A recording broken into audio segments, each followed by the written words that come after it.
दिलीप राय कहते मुझे जितुची केमी जितबे यहाँ गोटे भारतीय जनता पार्टी गोटे स्ट्राटेजिकल काम हो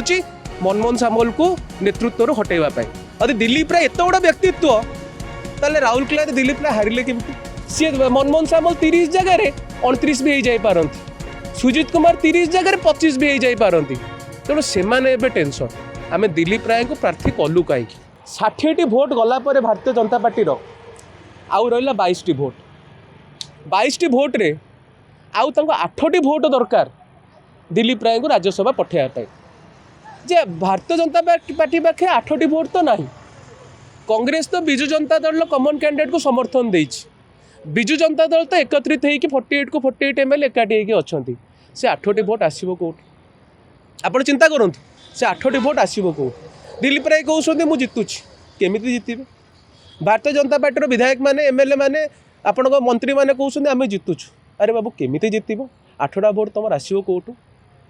तेणु संपूर्ण भाव ओडावासी पाखे स्पष्ट चित्र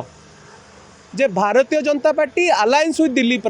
राय होउछंती भारतीय जनता पार्टी जड़े मेंबर तांको एमएलए टिकेट देइथिले 2024 मसीह एवं दिलीप राय हारी थिले अभी दिलीप राय एत बड़ा व्यक्तित्व ताले राउरकेला दिलीप राय हारिले केमती तेणु समग्र ओडावासी स्पष्ट चित्र आपण मीडिया भाई मान पाखे स्पष्ट चित्र जे दिलीप राय पाखे संख्या नहीं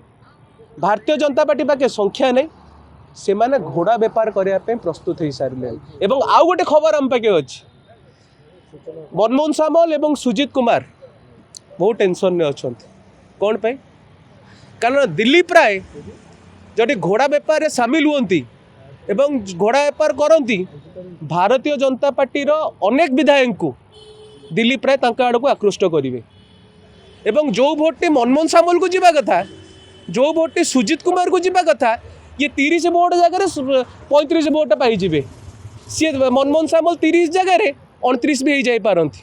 सुजीत कुमार 30 जगह 25 भी हो पारती तेणु से टेंशन आम दिलीप राय को प्रार्थी कलु कहीं तेणु ओडावासी स्पष्ट चित्र अच्छी सबू विधायक एकजुट होकर अच्छा भारतीय जनता पार्टी जेकोसी